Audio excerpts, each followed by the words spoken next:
अस्सलामुअलैकुम जी, good morning. ਇਹ ਬਹੁਤ ਸ਼ਰਾਰਤੀ ਬੱਚੇ ਨੇ, ਇਹਨਾਂ ਵੇਖਿਆ ਕਿ ਭਾਈ ਯਾਰ ਇਹਨੇ ਫਟਾਫਟ ਨੇ ਭਾਈ ਤੁਸੀਂ ਹੁਣ ਜਾਓ ਭਾਈ, ਮੈਂ ਤੇ ਉਹਨਾਂ ਨੂੰ ਖਵਾਉਣਾ ਪੈ ਜੇ। ਕੱਲਿਆਂ ਨਾਸ਼ਤੇ, ਕੱਲਿਆਂ ਨਾਸ਼ਤੇ ਹੈ, ਦੇਸੀ ਨਾਸ਼ਤੇ। ਅੱਛਾ ਵੇਖੋ ਤੁਸੀਂ ਸਾਰੇ ਕਿ ਇਹ ਨਹੀਂ ਨੇ ਕਿਹਾ ਕਿ ਤੁਹਾਨੂੰ ਨਵਾਂ ਲਿਆ ਦੇਈਏ ਤੇ ਅੱਗੇ ਪੇ ਕਰਦੇ ਨੇ ਭਾਈ ਇਹ ਖਾ ਲਓ ਇਹ ਖਾ ਲਓ। ਹੁਣ ਨਹੀਂ, ਹੁਣ ਤੁਸੀਂ ਰਹਿਣ ਦਿਓ, ਹੁਣ ਤੁਸੀਂ ਰਹਿਣ ਵੜ ਜੀ। ਇਹ ਖਾ ਕੇ ਤੁਸੀਂ ਮਾਸ਼ਾਅੱਲਾ ਅੱਲਾ ਖੈਰ ਕਰੇ। ਜਿਸ ਤਰ੍ਹਾਂ ਹੁਣ ਤੇ ਚੱਲਦਾ ਨਾ ਕੰਪਲੇਨ ਪੀਓ, ਕੱਦ बढ़ाओ, ਵੱਡੇ ਹੋ ਜਾਓ, ਤੇ ਤੁਹਾਡੀ ਵਾਰੀ ਬਚਪਨ 'ਚ ਹੀ ਚੱਲਦਾ ਸੀ ਹਨਾ, ਪਾਪੜ ਖਾਓ। हाँ जी यूट्यूब फैमिली की हाल चाल है, ठीक ठाक हो, खैरियत ना लो, खुश रहो, बात रहो, दुआवां च याद रखो। ऑलरेडी सब्सक्राइबर हो तो शेयर कर दो, अगर सब्सक्राइब नहीं किया तो चैनल सब्सक्राइब करना ना भूलियो। सब्सक्राइब करके भी शेयर कर सकते हो, ऐसी कोई गल नहीं। सो अज मेरे बड़े प्यारे यूट्यूबर, मेरे बड़े प्यारे भाई जिहड़ा वो आ रहे हैं तो मैं उन्होंने जा रहा रिसीव करन इस्लामाबाद। अज का टूर जिहड़ा इस्लामाबाद का होवेगा तो काफ़ी दिनों तो बाद मैं अज व्लॉग जिहड़ा वो प्रॉपर स्टार्ट करन लगा, निकलन लगा।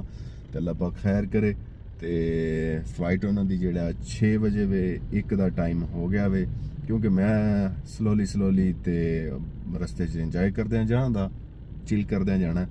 तो 1-2 काम है, बैंक जाना, तो फिर असी इंशाल्लाह तो रवा दवा आने मंजिल की तरफ। Let's move. लो जी बच्चे आ गए ने स्कूलों। लाला मूसा की मशहूर नान टिक्की, गामा नान टिक्की, स्पेशल नान टिक्की है जी ये, और कैंपिंग ग्राउंड के पास है। जो लाला मूसा में रहते हैं उनको तो पता ही होगा। साहब के साथ आज का लंच ब्रेकफास्ट सारा जो है वो एक साथ ही हो रहा है।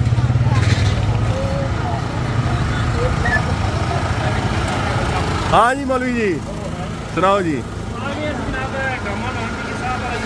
ये जी गामा नान टिक्की लाला मूसा की फेवरेट और स्पेशल। खास गल जी हुण खा के टेस्ट करके तुहानूं सारा फिर दसने।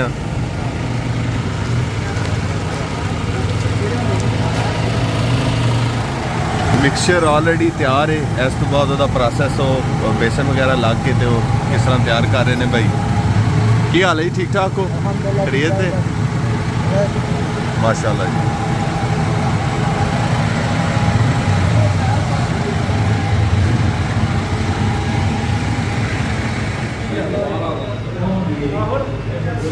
बिजनेस भी नाल नाल हो रहा है इन्हां दा। मौलाना साहब तुहानूं पता इन्हां दी वर्कशॉप है। उस्मान साहब कह रहे हैं यार तुहानूं नान टिक्की क्यों वो अच्छी नहीं, तो गोश्त खवाने। मैं गोश्त खा के थक गया था। नान टिक्की चलन दो, स्पेशल डी है लाला मूसा दी, ये टेस्ट करने हैं।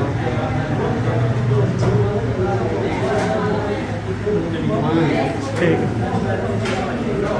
है तो स्टॉप करनी। सफ़र का आगाज़ हो गया है जी। नमाज पढ़ के तो लाला मूसा तो निकले, पेट्रोल डलवा लिया, असा ले लिया अपने वास्ते कैपुचिनो। तो नैक्सट हूँ चलने हैं जी सफ़र की तरफ, हूँ रवा दवा हो जाने। नमाज असर का टाइम हो गया था तो मैंने सोचा ये मस्जिद है तो नमाज़ पढ़ते हैं, और नमाज के लिए रुके और अल्हम्दुलिल्लाह से नमाज भी बाजमात अदा हो गई। तो अब अगला सफ़र जो है ये गुजर खान से आगे जो है वो शुरू करते हैं जी। इस्लामाबाद एंटर हो गया हूँ, एयरपोर्ट के करीब पहुँच चुका हूँ। गोलड़ा रोड है या कश्मीर हाईवे कहते हैं या मोटरवे कहते हैं, खैर ऑन द वे। और मगरिब की नमाज का वक़्त हो गया तो मैंने कहा पहले नमाज अदा कर लें तो फिर शुक्र अल्हम्दुलिल्लाह से। ये लगता है आज गैस स्टेशन का जो है ना वो ओपनिंग सेरेमनी है मेरे ख्याल में, और अल्लाह पाक इनके कारोबार में बरकत आ फरमाए। हमारी चाय जो है ना आज की पहली दिन की चाय समझ लें, आज साड़ी भी इत्थे सा पैन लगा। तो साडा कार्डिमम का पहला कप तो एक कैपुचिनो असीं ऑलरेडी पी चुके सा। एक भाई कार्डिमम दे दो तो एक पानी की बोतल छोटी दे दो। हाँ जी स्मॉल दे दो यार। इस्लामाबाद इंटरनेशनल एयरपोर्ट पे पहुंच चुके हैं जी, और भाईजान को रिसीव करते हैं। ये हमारा भाई आ गया जी, यूट्यूबर भाई आ गए हैं। उधर देख रहा है, उधर देख रहा है, जैसे इसको ये कि मैं बिल्कुल पास ही खड़ा हूँ।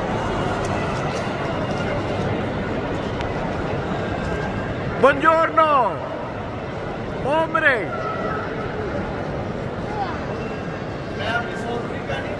Assalamu alaikum brother. أخوي كيف الحال؟ أهلا وسهلا مرحبا. YouTube family, I am come back. I am come back.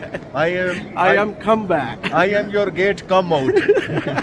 ਅੱਛਾ ਹਾਂ ਜੀ bro ਕੀ ਖਾਣਾ ਪੀਣਾ ਦੱਸੋ ਜ਼ਰਾ। ਸਬਜ਼ੀ ਅੰਡੇ ਵਾਲਾ ਸੈਂਡਵਿਚ। ਆਂਡੇ ਵਾਲਾ ਹਾਂਜੀ। ਤੇ ਹੋਰ ਔਰ ਨਾਲ ਕੋਈ ਕੋਕ ਸ਼ੋਕ। ਇਹ ਇੱਕ ਦੋ ਲੈਣੇ ਆ ਨਾ। ਦੋ ਇਹ ਲੈਣੇ ਮੈਂ ਵੀ ਖਾਣਾ ਨਾ। ਦੋ ਇਹ ਲਈ ਲੈਣੇ ਆ ਤੇ ਉਹ ਜਿਹੜਾ ਉਹ ਸੜਿਆ ਜਿਹੜਾ ਉਹ ਸੜੇ ਆ ਜੀ। ਉਹ ਸੜੇ ਨਹੀਂ ਸਹੀ ਇਹ ਬੰਦ ਵਾਲਾ ਰੋਲ ਜਿਹੜਾ ਵੇਖਦੇ ਆ ਇੱਕ ਹੀ ਲਿਆ ਜੀ। ਉਹ ਬੰਦ ਵਾਲਾ ਇੱਕ ਉਹ ਲੈ ਲਈਏ। ਲੱਗ ਰਿਹਾ ਸਹੀ ਮਜ਼ੇ ਦਾ ਨਹੀਂ ਹੋਣਾ। मैं मनु लग रहा है नहीं लगानी ये सैलड भी ले लें जनाब ये रेडी हो गया सैलड ठीक है शहजादे।